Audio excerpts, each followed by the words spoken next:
this gives you sort of a look into all the different types of cameras. And again, they all have Bosch logos on them, but everybody else has a dome camera. That's a fixed dome. Everybody else has a PTZ dome. Everybody else has a little micro dome or we call it a bullet camera that has IR built into it. So these are just some different looks, and hopefully today, by the end of the day, you're going to understand when to apply each of these for the most part, okay? We're not going to put an interior camera outside. So, but again, just, you know, when we talk about cameras, we talk about the different things that go along with them. We always call these things box cameras. Why? Because they look like a box, right? When you buy one of these cameras and it goes outside, you got to do what with it? You got to put it in the housing, right? You got a housing. This is a PTZ camera. This is a PTZ camera. This is a little tiny micro dome. This is a flexi dome. This is a panoramic camera. So just different looks and feels for those different cameras and different uses, and we'll go over them. And also lens options, the different lens options that each one has and why some are better for different applications than others. So this is effectively a fixed camera that is on the outside of our building at the office, and all these cameras are viewable from the internet if you have somebody that wants to see something. This is just a fixed camera. What's it doing? It's just observing what's in that field of view. I can't move it. It's always there. What's a plus about a fixed camera? Always looks at what you want it to be looking at. All right. We'll talk about that in just a second. So if somebody pulls up here and I want to know who it was, if the camera's not pointing somewhere else, then I can always count on getting what I want there in terms of that image. PTZ cameras. Most of the PTZ cameras now are these domes. Why? Because they're all one piece. And I can look around here and say maybe there's 2 people or 3 people here that know what a PTZ camera used to look like. You know, it was this big, and it was a box camera with a big lens and a big housing and then a big pan tilt and a big mount. It basically looked like a small car. Nowadays, these dome cameras are much easier to deal with, and they are much more flexible in terms of what they can do. Now, you can go to the office and you can play around with cameras live if you want. They're on the browser section of the web page at this under live demos. But you can see with a PTZ camera, I can move around within the scene and look at whatever I want to look at. I can pan, tilt, zoom. I can, focus, do different things with the camera. But it gives me flexibility to, in general, move around within the scene and get more detail over what I want to do with that camera.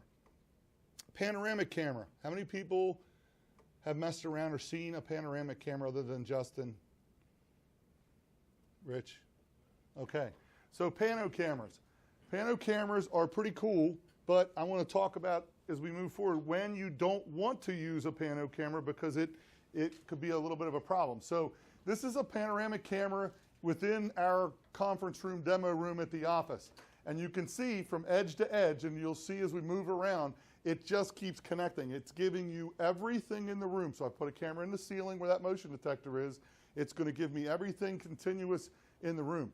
I can, within different pieces of software, zoom in on things differently, and I'm able to get even multiple streams out of the camera. So if I wanted to zoom in on this picture that's on the wall and the pile of equipment that's over there and something on the table, I can look at multiple streams independently without messing up the camera. The camera is always recording everything.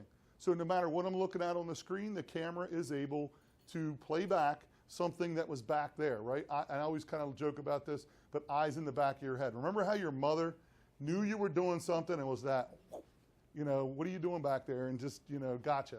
So this is kind of the camera that has eyes in the back of your head, because traditionally in a fixed camera, what did you have? If I'm looking at Steve, I got Steve, and I don't have anybody else. So Sarah can do what she wants to do, and, I can't catch Sarah. But here, I can look at Steve and also see what Sarah was doing or had done.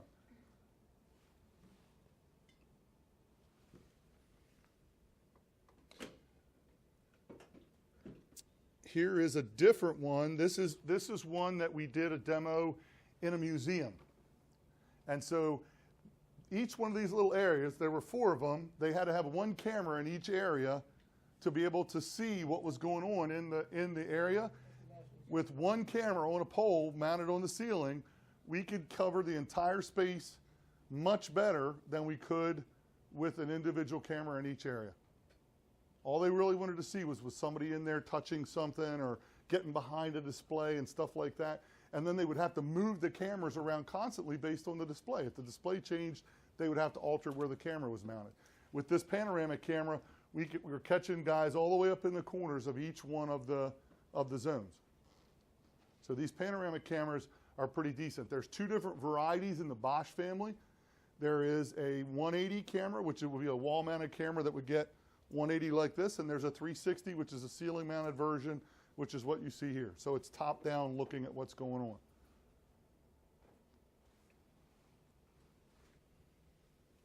If you need practical viewability, what is the maximum distance? Like 75 feet? Are you looking at maybe... Okay, so there is a reason that I gave you all of these data sheets. And we're going to learn how to read some of these data sheets and answer questions so that if for some reason you're out somewhere, it's the middle of the night and you don't want to bother me, or you're just one of those kind of people that insists on being able to take care of themselves, there is a FlexiDome data sheet in here that says FlexiDome IP 7000. If you look at the data sheet, it gives you some stuff that we'll talk about here on page 3. It gives you some of the information that you're asking. So we'll talk a little bit about this Dory thing in just a minute, but detect, observe, recognize, identify, okay? And we'll talk a little bit more about that. But if you see there, it says there's some object distances that you can do those 4 things with. Now, nothing, absolutely nothing beats doing a demo. If there's any level of question, you call and we do a demo. It looks like this, sorry, this goofy thing, right? Everybody got that one? Thank you. But there's a section on there that answers Justin's question, and it gives you a grounding point that says that if I'm using the 360 camera and I want to detect something, that means I'm just going to see if something's out there. It works out to about 62 feet. We've got some other videos, and we'll show you some other footage that will vary with this. But again, here's some good distances on what to answer your question. So that everybody follow where that information is? Now, besides a camera, the next piece is a lens. Right? We have to have a camera you have to have a camera to make a picture. We have to have a lens to figure out the field of view. What is the field of view?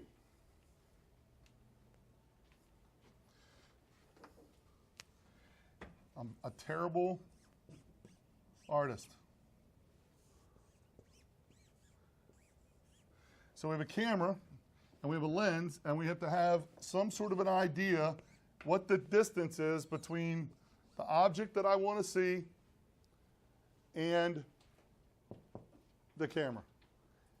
Now, back in the old days, back when Sarah was doing basic things, we had these little cardboard field of view wheels, right? Who remembers a field of view wheel? You're old. If you remember a field of view wheel, you're old. And I used to stand up here and try to explain because it had 3 different areas, right? It had a back area and a front area that had like 3 different numbers to look at, and it had this little clear thing that went over it. Do you remember that stuff? We would do that. So nowadays it's a little easier, right? So there's a field of view calculator. I'll show you this. It's a downloadable calculator that you can figure this out. But depending upon what I want to do I want to detect, do I want to observe, do I want to recognize or identify, you need to know like distances from the object and then what sort of a lens you need. But they made it a little easier. A couple years ago, they put this thing called a varifocal lens on. So one lens could give you a really narrow field of view if I just wanted to see who was coming in that door, or if I wanted to put the camera here and I wanted to observe the whole room, that's called a varifocal lens, or anything in between. So I could set the lens when I was installing the camera, and it would give me the right field of view for what I wanted. Things are a little bit, you had to have a little more information, and things were a little easier because there weren't such a big selection in some of the camera choices, but that was one of the things to go with. This is a short video that one of the guys did from Texas. In this tutorial, I'll be demonstrating the Bosch lens calculator. This tool is useful for selecting the proper camera and lens type. I often get the question, which camera should I use for my application? Well, to begin with, you'll need to answer the question, does my camera need to be able to A, detect whether an object is present in the scene, B, classify what that type of object is, whether a human, an animal, or a vehicle, C, recognize that type of object based upon its movements or clothing or characteristics of some type, or D, clearly identify the object based upon its personal features. This could be a face or even a license plate on a vehicle. It's important to notice that the field of view gets smaller as the object detail improves. This is where the lens calculator can be useful. It helps you determine the needed balance between object detail and the desired field of view. Here I have the lens calculator open and I can select the type of camera that I'll be using. In this case, a Flexidome 1080p. Now it gives me the options for the different models available. I can choose the model. Here I'll pick the 832 VO3, and it automatically determines what the lens setting is on that camera model. If I scroll down to select the field of view calculation, the first thing I'll notice is the object distance, image resolution, and horizontal field of view. Watch as I adjust the focal length of the lens. As you increase, your image resolution will increase as well. The tighter the field of view, the more image resolution you get of any object in that field of view. Notice also that as my image resolution increases, my horizontal field of view narrows. This is in direct proportion to each other. Right below the field of view calculation, you'll see the camera DCRI. This is the detection, classification, recognition, identification metrics I mentioned earlier. This is directly correlated to your image resolution. As your image resolution decreases, your object detail changes from one to the next. The best way to use the calculator is to first determine what your object distance is. In this case, let's say it's 75 feet from the camera to the object that you'll be monitoring. Now we can select Calculate. Based upon the lens setting that was chosen, you'll get an image resolution or pixels per foot calculation. In this case, if the object is 75 feet away and I set my lens at 5.4 millimeters, I can expect that my horizontal field of view will be 80 feet wide and the image resolution will be 24 pixels per foot. That's good enough to achieve recognition level. If you want to be able to identify an object, you'll need to increase the lens focal length. Increase that until you reach a minimum of 50 pixels per foot. 50 pixels per foot is a fairly safe estimate of how much image resolution will be needed to detect a face or a license plate. But pay attention to your horizontal field of view because it is going to narrow as your image resolution increases. Let's do one more calculation with this camera. Let's say the object distance is much further, 150 feet away. Enter that distance and click Calculate. Your image resolution, 27.7 pixels per foot, may not be acceptable. In this case, you'll notice that your lens focal length is set as high as it can go. You'll need to change to a different model. If I select up here the 832 VO9, you'll see that this camera has a much longer focal length, as high as 40 millimeters. When I set it up to, say, 33.8, my image resolution increases, and in this case, gives me a 75.6 pixels per foot. That's good enough for identification. I hope this video has been helpful.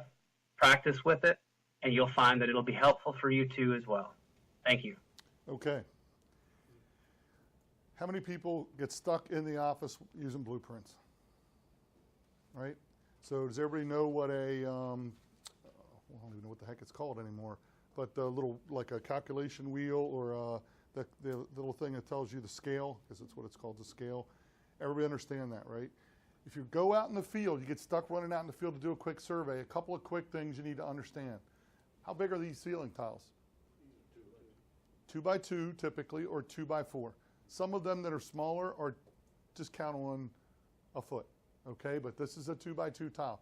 So if you're measuring distances and you don't have a laser rangefinder with you, or you don't have a wheel to try to walk, or you're trying to figure out, I want to put the camera here and I want to look at the door, but I also want to see the rest of the room.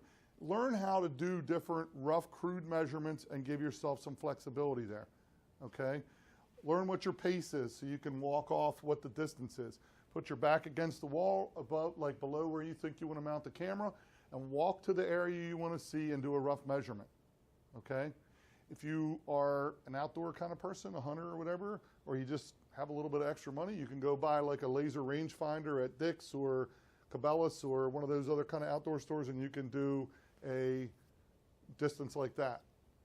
If you can know how far you cast, you can take your rod and your reel along with the right weight, and you can figure out what your distance is like that, just as a rough order of magnitude. But just get used to either using the scale on the diagram, using your your pace or some other rough measurement, the size of this. Fence panels. Fence panels are typically 10 feet. So between the post is typically 10 feet. So if you just do that, a rough order of magnitude in your head. The other day I was downtown at a building downtown, and we were kind of all standing there. We're trying to figure out how long this building was. And there's these concrete sections of the wall as we were going, and we said, I think they're 10 feet. And the guy's like, no, they've got to be longer than 10 feet. So we all paced it off, and it worked out to be 12 feet. Once we knew that, we didn't have to count the steps. We could just count the number of those things down the length of the building, and we understood how long the building was. So again, when we do this, it's important to know what the distance from where you're going to mount the camera to the object is. Now, the other thing about field of views, this is the way I always do it, and this is the way it was taught to me. If I want to see that door, and I'm struggling as to where I can mount the camera, I can't mount it on the corner because they said I can't. I can't put it over there because they said I can, or there's nowhere to put it. I can't put a pole here to get a perfect field of view. So what I would always do if I wanted to know about where I wanted to mount the camera, if I said, I think I want to mount the camera right there, I would go to the area that I was trying to observe, and I would walk around in that area and make sure that nothing blocked me from seeing where I wanted to mount the camera. So in your mind, put an imaginary dot on the building or wherever you want to mount the camera, on a pole or whatever, and walk around in the field of view and find out where the camera where you can't see that area, or that invisible dot. Because if you can't see the dot or the pole or the space on the building, the camera wouldn't be able to see you if it was mounted there. So as a rough, reminder, that's kind of what I always do. It's hard to go to the corner of the building and think, if I'm up there 35 feet, am I going to be able to see what I want to see in the field of view? It's very difficult. It's easier for you to go out there and look and see if you can see where you want to mount the camera, because that'll give you a much better understanding of what the camera can see. Okay? And we talk about this field of view, and there was a bunch of stuff there, but again, crude, we need to know the distance from the camera to the object. We need to know what we want to see with the camera. Do I want to be able to see that this is Steve Pennington? Do I just want to see that there are 15 people in this room and where they're moving? Or do I want to know that there's a person out there versus a deer, or a car versus a truck? Those are the kind of reminders when it comes to this. Varifocal lenses give you the flexibility, as he showed you in this area when he was sliding this around. That means the lens can go very narrow and just see the door, or you can open it up and see the room, or if there's something else in the room you want to see, you can go in and zoom in on that area. There is a bit of a difference. When you take a picture with your iPhone or your other phone, when you zoom in with your fingers, what are you doing? You are zooming in, but you are doing it electronically. Remember, this is doing it optically. So you get to take the full realization of the pixels, the pixel counts and the density, and we'll talk about that in a second when it comes to resolution. When you zoom in with your fingers, you're electronically zooming in, so you're enlarging the pixels or what you're doing. It's a little bit of difference. The lens is going to give you the flexibility to give you what you want with much greater detail. So you can take advantage of the full pixel count and the resolution of the camera. We'll talk about that a little bit more in a second. This is the part where most people check out or have difficulty, lensing. This helps you a lot. You can print these pages. I think this is an older version. There's a new version they're getting ready to release. You can actually print the pages, not by doing shift print screen, but by actually printing the pages. So if you needed to do this, you could do this easily. Sometimes, maybe not with this customer, but sometimes customers make you give them a shot of what the camera's looking at so they can put a check mark. That's what I wanted to see with that camera. So this can help you with some of that stuff. Any questions on lenses? If you have, look for your FlexiDome data sheet, your 6000 data sheet. Had it in your hand already. Okay. Look at this sheet and tell me what lens offerings this camera has. Tell me what the focal length of the lens is on this camera.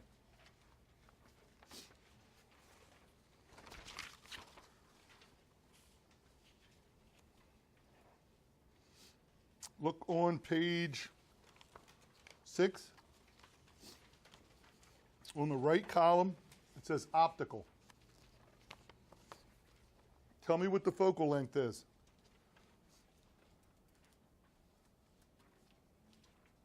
Mm-hmm. 3 to 9 millimeter, right? Mm-hmm. That's the, sorry. That's this information where he was sliding the bar over here. So 3 millimeters gives you a field of view this wide. 9 millimeters is going to give you a much tighter field of view. If I'm up close to things, I want to make sure I'm going to capture the picture of something that's up close to the camera, I need a wider field of view. If I'm further away from the camera, I need a more telephoto field of view. Wider is smaller, telephoto is larger. So 3 millimeters is wider, 9 millimeters is more telephoto or tighter. Think of it like a cone. There's a cone that comes out of this camera. 9 might be like that. 3 is going to be like that. I used to say when it was really easy before we changed to all these new types of cameras with different pitches and not sizes like quarter, third inch, half inch, so on and so forth. I used to say if you were 10 feet away from the object and you wanted a picture that was 10 feet wide, I needed what I would call a standard angle lens.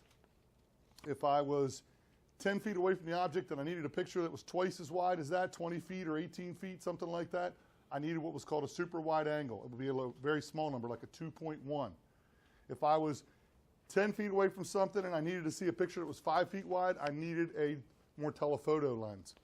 So it would be like a 2 millimeter, a 4 millimeter, and an 8 millimeter, depending upon the format of the camera.